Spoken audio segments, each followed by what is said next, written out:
اعوذ باللہ من الشیطان الرجیم بسم اللہ الرحمن الرحیم الحمد للہ رب العالمین الصلاة والسلام علی اشرف الخلق محمد وآلہ الطیبین الطاہرین وعجل فرجہم۔ کل ہم نے وضوء جبیرہ کے بارے میں گفتگو کی تھی اور بتایا تھا کہ جبیرہ کسے کہتے ہیں اور وضوء جبیرہ کس طرح کی جاتی ہے اور کب کیا حکم ہے، وہ سب ہم نے بیان کیا، اور کیسے جبیرہ کیا جاتا ہے اس کو بھی ہم نے، یعنی وضوء جبیرہ کیا جاتا ہے اس کو بھی ہم نے بیان کیا۔ آج ہم ان چیزوں کو دیکھتے ہیں کہ وہ چیزیں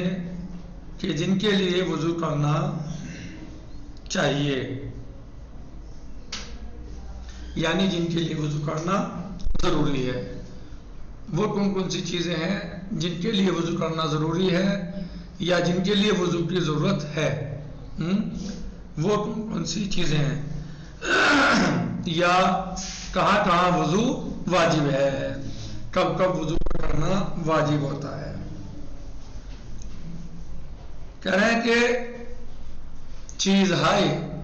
کہ باید برائے انہا وضو گرفت، وہ چیزیں کہ جن کے لیے وضو کرنا ضروری ہے۔ وضو گرفت یعنی وضو کرے، وضو پکڑے یعنی وضو کرے۔ گرفتن کے ویسے تو معنی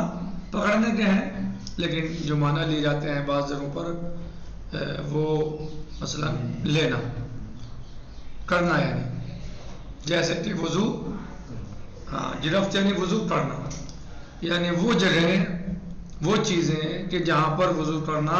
ضروری ہے۔ نمبر 1،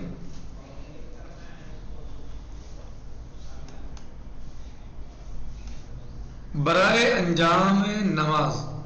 نماز کو انجام دینے کے لیے، یعنی نماز پڑھنے کے لیے وضو واجب اور ضروری ہے، بجز نماز میت، نماز میت کے علاوہ، یعنی نماز میت میں تو وضو واجب نہیں ہے لیکن مستحب ہے، لیکن واجب نہیں ہے۔ اگر آپ جلدی میں ہیں اور وضو نہیں ہے آپ کا اور آپ چاہیں کہ نماز میت پڑھیں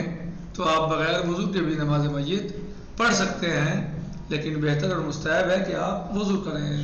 یعنی واجب نہیں ہے۔ ٹھیک۔ نمبر 1، نماز، نماز پڑھنے کے لیے وضو واجب ہے۔ نمبر 2، برائے انجام طواف کعبہ، مولا عز و جل ہم سب کو توفیق دے کہ ہم خانہ کعبہ کا طواف کریں، تو خانہ کعبہ کے طواف کے لیے بھی وضو کا ہونا ضروری ہے، یعنی کوئی انسان چاہتا ہے کہ خانہ کعبہ کا طواف کرے تو اس کے لیے باوضو ہونا ضروری ہے۔ کوئی انسان چاہتا ہے کہ نماز پڑھے تو اس کے لیے بھی باوضو ہونا ضروری ہے سوائے نماز میت کے۔ کوئی انسان چاہتا ہے کہ خانہ کعبہ کا طواف کرے تو اس کے لیے بھی باوضو ہونا ضروری ہے۔ نمبر 3،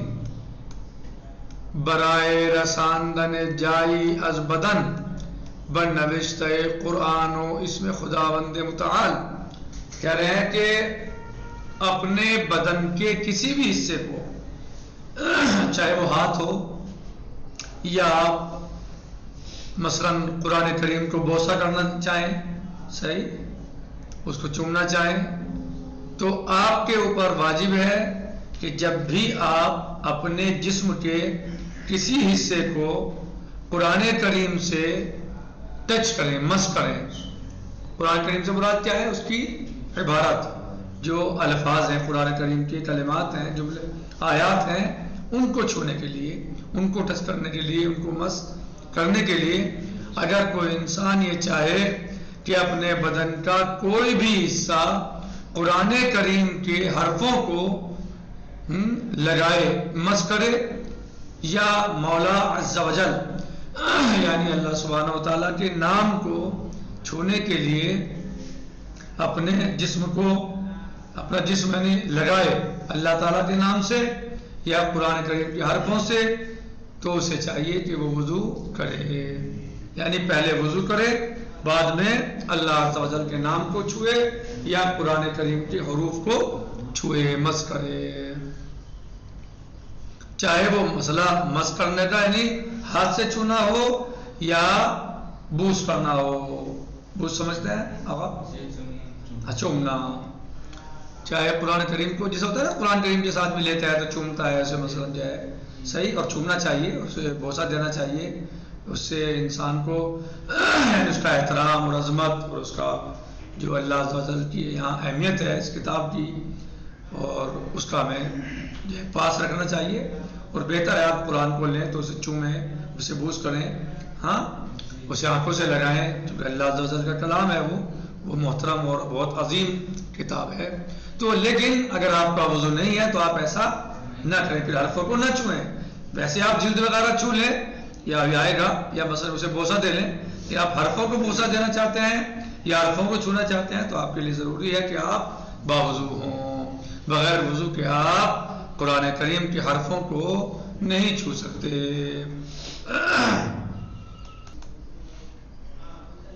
اب یہاں پر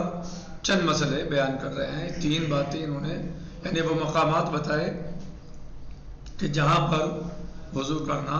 واجب ہے۔ پہلا موقع کون سا ہے غلام علی صاحب؟ کب وضو واجب ہے؟ نماز پڑھنے کے لیے۔ دوسرا موقع ساجد؟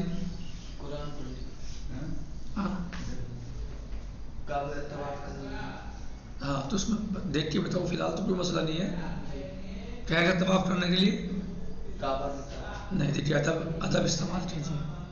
جب میں بولتا ہوں تو ایسے نہیں بولتا ہوں، ایسے بولتا ہوں نہیں، میں نے کیا کہتا ہوں سمجھا، جیسے آپ نے بھی کہا قرآن پڑھنے کے لیے، چلو وہ قرآن پڑھنے کے لیے وضو تو واجب نہیں ہے، لیکن آپ کیسے کہیں گے قرآن پڑھنے کے لیے؟ اگر واجب ہے تو کہیں قرآن کریم کو پڑھنے کے لیے یا قرآن کریم کی تلاوت کے لیے، حالانکہ واجب نہیں ہے، وہاں واجب نہیں ہے، لیکن ایک بات کہہ رہا ہوں، جیسے قرآن کریم کو چھونے کے لیے، یعنی آپ جو ہے وہ اپنی زبان پر ادب یعنی جاری کریں، کیونکہ چاہے وہ قرآن کریم ہو یا کعبہ مشرفہ ہو یا ائمہ علیہ السلام کے نام ہو یا اور دیگر مثلا کوئی بھی ایسے اللہ عز و جل کا نام ہو، تو آپ اسے باقاعدہ ادب کے ساتھ لیجئے، یعنی اللہ عز و جل کا نام آ رہا ہے تو اللہ عز و جل یا اللہ سبحانہ و تعالی یا مولا عز و جل یا اللہ تعالی مثلا،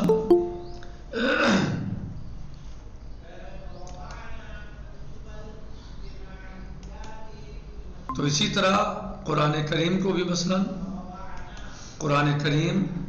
یا کتاب اللہ مثلا یا ماہ مبارک رمضان جیسے بول دیتے ہیں لوگ رمضان، ٹھیک، تو مثلا رمضان مبارک کہیے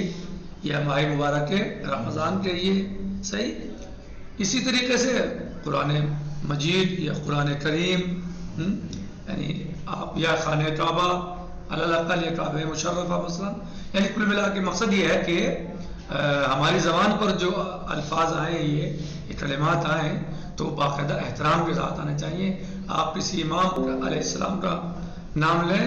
تو آپ امام علیہ السلام کے نام کے ساتھ علیہ السلام لگائیے، یا ان کے جو القابات ہیں مثلا امیر المومنین علیہ السلام، صحیح ہے، مولا علی علیہ السلام یا مولا کائنات علیہ السلام، اس طرح یہ کسی بھی امام کا جناب یعنی صدیقہ طاہرہ کا نام آپ کو لینا ہے تو حضرت فاطمہ صلی اللہ علیہ، یعنی ہوتا ہے نہیں، میں آپ کو نہیں بتا رہا ہوں، سبھی کو بتا رہا ہوں کہ عام طور سے ہم لوگ جو ہیں وہ ادب میں کوتاہی کرتے ہیں، خاص کر حتیٰ مولوی حضرات جو ممبروں پہ تقریر کرتے ہیں مثلا، وہ باقاعدہ یعنی لگتا ہے جیسے کہ مثلا کسی بڑے بھائی کیا چھوٹے بھائی کے بارے میں بیان کر رہے ہیں، دوست کے بارے میں کیا ہے، علی چلا مثلا، یعنی ایسا کہیں گے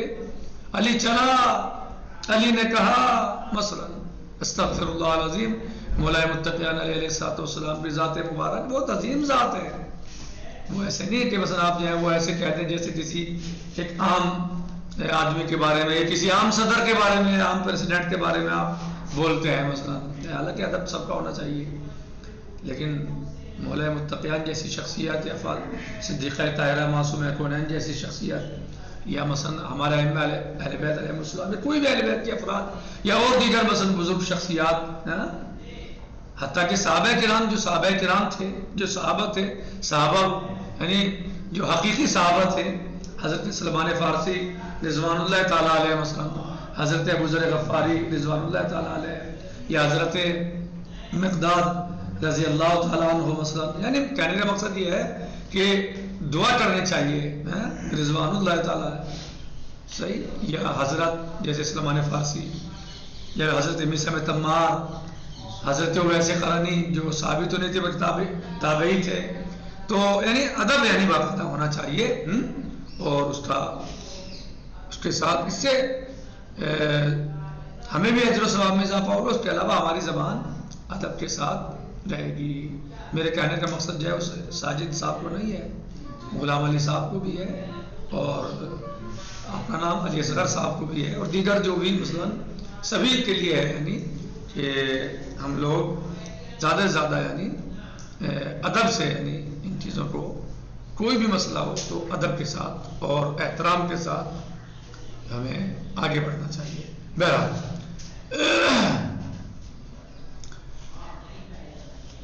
ہم نے اب تک پڑھا کہ وہ چیزیں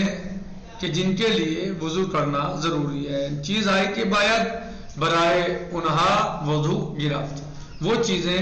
کہ جن کے لیے وضو کرنا ضروری ہے. نمبر 1 برائے انجام نماز. کہہ رہے ہیں کہ نماز کو پڑھنے کے لیے وضو کرنا ضروری ہے. بغیر وضو کے نماز نہیں پڑھی جا سکتی بجز نماز میت، نماز میت کے علاوہ. صرف نماز میت ایک ایسی نماز ہے کہ جس کو آپ بغیر وضو کے بھی پڑھ سکتے ہیں، لیکن اس میں بھی مستحب اور بہتر ہے کہ آپ وضو کیجئے. آپ نماز میت کو بھی بغیر وضو کے نہ پڑھیے، لیکن آپ جلدی میں ہیں، آپ کی کوئی یعنی وقت تنگ ہے تو آپ پڑھ سکتے ہیں بغیر وضو کے بھی. یعنی نماز میت میں وضو شرط نہیں ہے، یہ صحیح ہے، لیکن مستحب ہے کہ آپ نماز میت کو بھی وضو سے پڑھیے. لیکن ویسے واجب نہیں ہے جیسے نماز صبح کے لیے وضو واجب ہے، نماز مغرب کے لیے ہے یا اور دیگر نمازوں کے لیے، ایسے نماز میت کے لیے وضو واجب نہیں ہے. نمبر 2 برائے انجام طواف کعبہ، کعبہ مبارکہ مشرفہ کے طواف کے لیے آپ کے لیے ضروری ہے کہ آپ وضو کریں. نمبر 3 برائے رساندن جائی از بدن و نوشتہ قرآن کریم و اسم خداوند متعال. یعنی اگر آپ اپنے جسم کا کوئی حصہ صحیح قرآن کریم تک پہنچائیں، یعنی اپنے جسم کو قرآن کریم سے مس کریں یا مولا عز و جل یعنی اللہ سبحانہ و تعالیٰ کے نام سے مس کریں، تو آپ کے لیے واجب ہے کہ آپ باوضو ہوں. یعنی پہلے وضو کیجئے، اس کے بعد قرآن کریم کی نوشتہ یعنی کتابت یعنی حروف اور آیات، یعنی آیات اور حروف کو چھونے کے لیے آپ کے اوپر واجب ہے کہ آپ پہلے وضو کریں، اس کے بعد قرآن کریم کی حروف اور آیات کو مس کریں. یا بوسہ دینا چاہتے ہیں تو بوسہ دینے سے پہلے بھی آپ کے لیے چاہیے کہ آپ باوضو یعنی قرآن کریم کو آپ بوسہ دینا چاہتے ہیں، اس کی آیات کو چومنا چاہتے ہیں، اس کے حروف کو بوسہ دینا چاہتے ہیں، تو آپ کے اوپر لازم و ضروری ہے کہ آپ پہلے وضو کریں. ٹھیک. یا مولا عز و جل یعنی اللہ سبحانہ و تعالیٰ کے نام کو آپ چھونا چاہتے ہیں، بوسہ دینا چاہتے ہیں، تو آپ کو چاہیے کہ آپ کیا کریں؟ وضو کریں. یعنی وضو ہونا آپ کا ضروری ہے. اب آئیے چند مسئلے. کہہ رہے ہیں نمبر 1 اگر نماز یا طواف بدون وضو انجام شود باطل است. کہہ رہے ہیں کہ اگر نماز کو بغیر وضو کے پڑھ لیا جائے تو نماز باطل ہے. یا خانہ کعبہ کا طواف بغیر وضو کے ہو جائے تو وہ طواف باطل ہے. اگر نماز یا طواف خانہ کعبہ، اگر نماز یا طواف بدون یعنی بغیر بدون وضو وضو کے بغیر، انجام شود انجام دیا جائے، انجام پائے انجام دیا جائے، یعنی ایسا کیا جائے، بھلے باطل باطل است ہے۔ اگر نماز یا طواف کو بغیر وضو کے انجام دیا جائے تو نماز اور طواف باطل ہیں۔ نمبر 2، کسی کے وضو نہ دارد وہ شخص کہ جو وضو نہیں رکھتا ہے، جو باوضو نہیں ہے، نہ باید اسے نہیں چاہیے جائی از بدن اپنے جسم کا کوئی حصہ، جائی جگہ، از سے بدن، بدن خود اپنے بدن، اگر کوئی شخص وضو نہیں رکھتا یعنی باوضو نہیں ہے، نہ باید اسے نہیں چاہیے جائی از بدن کہ وہ اپنے بدن کا کوئی حصہ را کسی حصے کو، اپنے بدن کے کسی حصے کو، بین نوشتہ اس نوشتے پر، کون سے نوشتے پر؟ یعنی جو ہم نیچے بیان کر رہے ہیں، جو نیچے آ رہے ہیں، ان نوشتہ برسانات کہ وہ اپنے بدن کے کسی حصے کو اس تحریر تک پہنچائے، اس کتابت تک، نوشتے تک پہنچائے، یعنی اس سے مس کرے، ٹچ کرے۔ کون کون سے نوشتے ہیں وہ؟ نمبر 1، خط قرآن، قرآن کریم کے خط یعنی تحریر، قرآن کریم کی تحریر کو آپ اس کے حروف کو، آیات کو آپ چھو کے نہیں چھو سکتے، صحیح نہیں ہے۔ ولے ترجمہ اون اشکال نہ دارا، لیکن ولے یعنی لیکن کہہ رہے ہیں کہ اس میں خداوند، نمبر 1 کیا ہے؟ خط قرآن، یعنی آپ قرآن کریم کے خط یعنی تحریر، لکھائی جو ہوتی ہے قرآن کریم کی تحریر،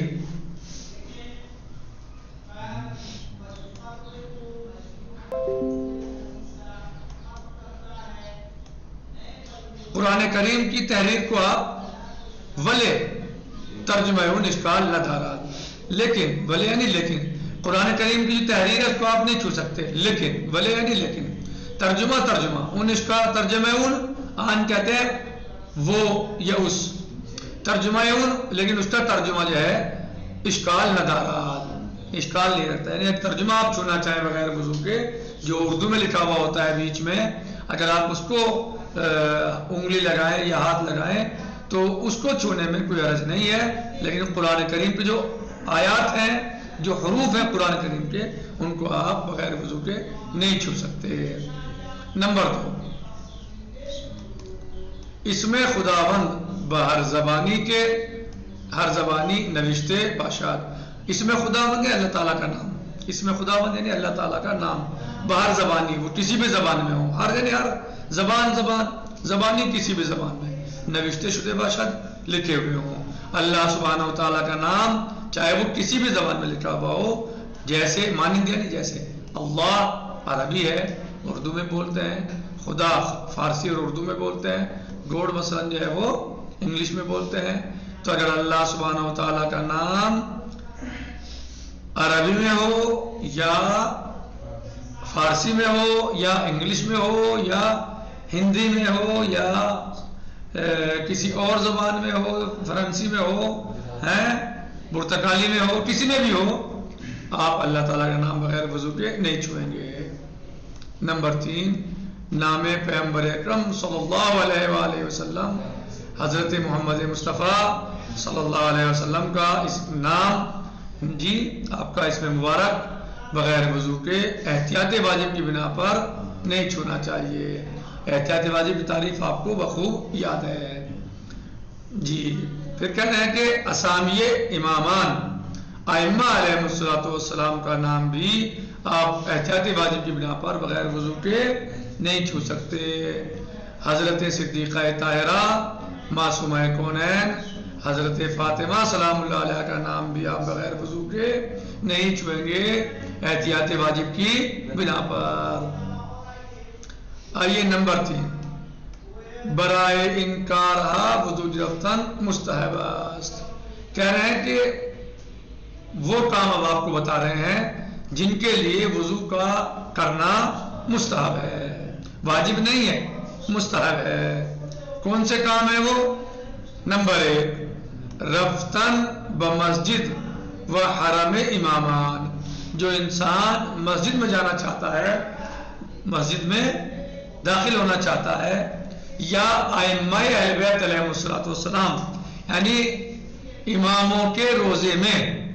داخل ہونا چاہتا ہے، تو اسے چاہیے، مستحب ہے اس کے لیے کہ وہ وضو کرے۔ نمبر 2 خواندن قرآن، قرآن کریم کی تلاوت کے لیے، یعنی قرآن کریم کو چھونے کے لیے تو واجب ہے، اس کے حرفوں کو چھونے کے لیے کیا؟ وضو واجب ہے، لیکن قرآن کریم کو پڑھنے کے لیے وضو واجب نہیں ہے، لیکن مستحب ہے، کرنا چاہیے، بہتر ہے، اچھا ہے، صحیح۔ پھر یہ ہمراہ داشتن قرآن، جو شخص قرآن کریم کو اپنے ساتھ رکھنا چاہتا ہے یا رکھے ہوئے ہے، اسے چاہیے کہ وہ باوضو ہو، یعنی وہ وضو سے ہو، یعنی قرآن کریم کو ساتھ رکھنے کے لیے باوضو ہونا مستحب ہے۔ پھر رساندن جائی از بدن و جلد یا حاشیہ قرآن، جو انسان اپنے جسم کے کسی حصے کو قرآن کریم کی جلد یا قرآن کریم کے حاشیے، جو قرآن کریم کے برابر میں لکھا ہوا ہوتا ہے، یہ قرآن کریم ہے مثلا